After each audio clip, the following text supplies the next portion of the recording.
नमस्कार दोस्तों, स्वागत है आपका स्टडी ग्लोस पे।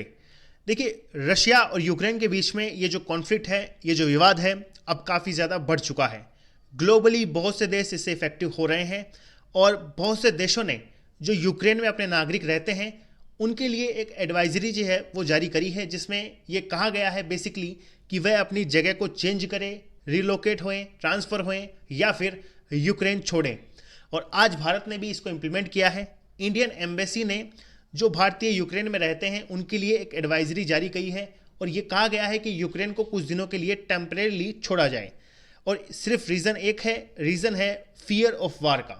और यदि आपको यूक्रेन और रशिया की कॉन्फ्लिक्ट के बारे में जानना है काफ़ी डिटेल में, तो 17 मिनट के अंदर आप इस वीडियो में जान सकते हैं। ये वीडियो भी आपको वीडियोस के सेक्शन में ज़रूर मिलेगा, जिसमें आपको पूरा एक विवाद है उसके बारे में काफ़ी कुछ आपको जानने को मिलेगा। तो खैर, इस वीडियो में हम समझेंगे कि फियर ऑफ वार के चक्कर में बहुत से देशों ने क्या क्या एडवाइजरी जारी करी है और काफ़ी कुछ आपको जानने को मिलेगा। इसे प्रेजेंट करता हूं मैं। मेरा नाम है सौरभ स्वामी। आगे बढ़ने से पहले एक चीज़ आपको जरूर जाननी है, स्टडी ग्लोस के मोबाइल एप्लीकेशन के ऊपर यूपीएससी पर्सपेक्टिव से काफ़ी इंपॉर्टेंट कोर्सेज अवेलेबल हैं। यहाँ पे 10% का डिस्काउंट आप पा सकते हैं डायरेक्टली, और नोटिफिकेशन जो है वो यूपीएससी का आ चुका है। काफ़ी मिनिमम प्राइस में आपको जो कोर्सेज है वो देखने को मिलेंगे। ग्लोस का मोबाइल एप्लीकेशन जरूर डाउनलोड कीजिए और यदि आपको वीडियो अच्छा लगता है तो इसे लाइक करें, शेयर करें और सब्सक्राइब कीजिए। देखिए, आर्टिकल हमारे सामने कुछ इस तरह से आए हैं। Indian embassy in Ukraine urges Indian to leave country temporarily. कुछ समय के लिए जो यूक्रेन देश है उसे छोड़ने की सलाह दी गई है भारत की एम्बेसी के द्वारा। लेकिन कुछ दिनों पहले की बात है, यूक्रेनियन जो प्रेसिडेंट हैं जेलेंस्की, इन्होंने अनाउंस किया था अपनी एक फेसबुक पोस्ट में कि रशिया का जो इन्वेंजन है वो 16 फरवरी को हो सकता है। उसके बाद में काफ़ी ग्लोबली ये न्यूज़ पॉपुलर हुई और बाद में इन्होंने इस चीज़ को मेंशन भी किया कि वो जो पोस्ट थी फेसबुक की वो मैंने मजाक में लिखी थी, जिससे लोग जो है सतर्क रहें रशिया के इस इन्वेंजन से। तो काफ़ी नई नई जो अपडेट हैं हमें डे बाय डे इस पूरी कॉन्फ्लिक्ट के रिलेटेड देखने को मिल रही है। और ये जो प्रेस रिलीज है वो आप देख सकते हैं एम्बेसी ऑफ इंडिया का, जो कीव में स्थित है, advisory for the Indian nationals in Ukraine. और इसकी जो मेन जो थीम है वो ये है कि यूक्रेन में जो सिचुएशंस है वो अनसर्टेन है, रशिया का इन्वेजन कभी भी हो सकता है।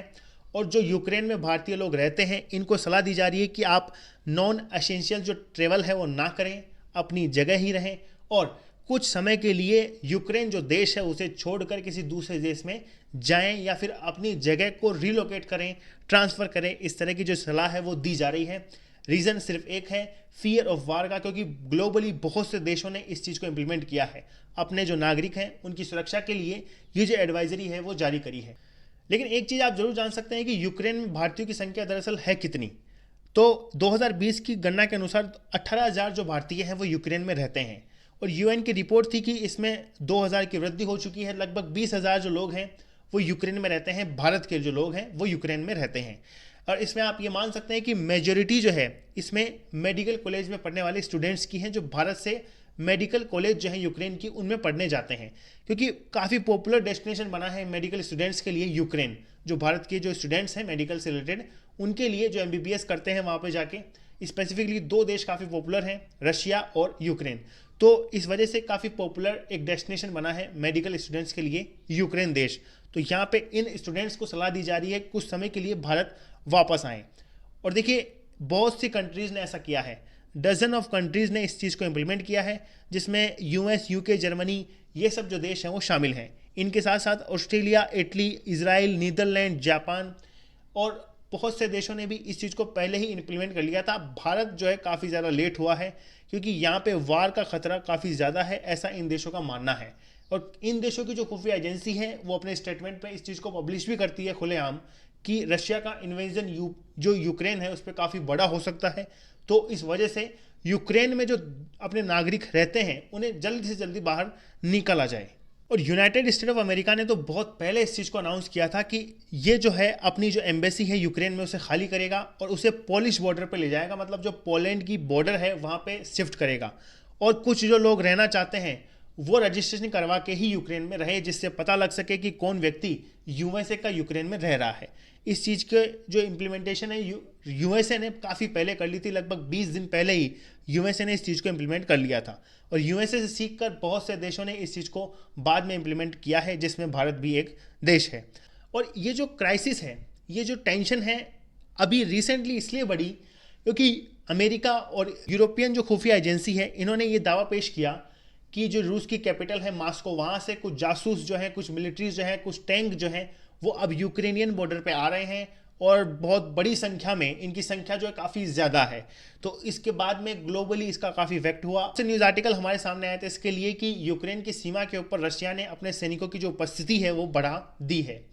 अमेरिका और यूरोपीय देशों ने रूस को यहाँ पे खुली चेतावनी भी दी है कि नाटो जो है, नाटो की जो टेरिटरी है उसका एक एक इंच के लिए नाटो जो है डिफेंड करेगा। आपको पता है कि नाटो की स्थापना 1949 में हुई थी और ब्रुसेल्स में इसके हेडक्वार्टर्स आपको देखने को मिलेंगे, जिसमें यूएसए काफ़ी इंपॉर्टेंट कंट्री माना जाता है और यूएसए के साथ यूरोपीय काफ़ी देश हैं इसमें सम्मिलित, जो यूक्रेन का साथ देने के लिए तैयार है। और यूक्रेन की एक इंच की जो ज़मीन है उसके लिए भी नाटो और यूएसए जो है तैयार है रशिया से लड़ने के लिए। तो काफ़ी इंटरेस्टिंग ये कॉन्फ्लिक्ट आप मान सकते हैं। और भारत को लेकर यदि हम बात करते हैं तो भारत ने 25 जनवरी को ही सोशल मीडिया पोस्ट पर इस चीज़ को इन्फॉर्म किया था कि आप जो है यहाँ पर जो फॉर्म है वो भरें। मतलब इंडिया की तरफ से एक फॉर्म गया था जो वहाँ के लोग रहते हैं उनके लिए कि अपनी जो डिटेल्स हैं वो भरें, और ये फॉर्म गया था 25 जनवरी को। उसके बाद में आज एक नया इम्प्लीमेंटेशन आया है। और देखिए इसके लिए काफ़ी आर्टिकल आपने पढ़े होंगे कि latest satellite image show massive Russian buildup near Ukraine. Ukraine की सीमा के ऊपर रशिया का काफ़ी बड़ा इन्वेंजन हो सकता है। यहाँ पे इस तरह की जो सैटेलाइट इमेज है वो हमारे सामने आ रही है, और इवन बहुत सी इमेजेस आपने देखी होगी, इस तरह की इमेज भी हमारे सामने आ रही है। टैंक्स, मिलिट्री और साथ ही फाइटर जेट्स सब जो है वो यूक्रेनियन जो सीमा है, जो बॉर्डर है, वहाँ पे तैनात है रशिया के। तो कभी भी इन्वेंजन हो सकता है। इस तरह के जो स्टेटमेंट है बहुत से जो देश हैं अपनी मीडिया के द्वारा पब्लिश कर रहे हैं और एक जो वार्निंग है वो जारी कर रहे हैं। अब यदि रशिया यूक्रेन की बॉर्डर पर इस तरह से मिलिट्री को तैनात कर रहा है तो यूक्रेन की सीमा को या यूक्रेन को मजबूत करने के लिए, यूक्रेन को सिक्योर करने के लिए बहुत से यूरोपीय जो देश हैं वो इसमें शामिल होने वाले हैं जो यूक्रेन का साथ देंगे। भारत की स्थिति इसको लेकर काफ़ी ज़्यादा न्यूट्रल है। भारत जो है ना रशिया का साथ देना चाहता है और न ही यूक्रेन का साथ देना चाहता है, जो कि एक सही स्थिति आप मान सकते हैं, क्योंकि भारत के लिए रशिया भी ज़रूरी है, भारत के लिए यूएसए भी ज़रूरी है, भारत के लिए नाटो की कुछ कंट्रीज़ भी ज़रूरी है। तो भारत की जो स्थिति है इसको लेकर काफ़ी ज़्यादा न्यूट्रल है, जो कि आप ये मान सकते हैं काफ़ी सही स्थिति है। क्योंकि अमेरिका जो है अपने जो मिलिट्री है, जो फाइटर जेट्स हैं, वो यूरोपीय देशों की जो सीमाएँ हैं जैसे पोलैंड, नीदरलैंड, इनकी सीमाओं पर तैनात कर रहा है। जब कभी रशिया का इन्वेंशन यदि यूक्रेन पे होता है तो यहाँ से जो फाइटर जेट्स हैं वो उड़ान बढ़ सके। तो इस वजह से ये जो सैटेलाइट इमेज है ये डराने वाली है कि हो सकता है दोनों देश जो है पूरी तैयारी में हो एक वार की। तो इस वजह से काफ़ी इंपॉर्टेंट ये कॉन्फ्लिक्ट अब बन गई है।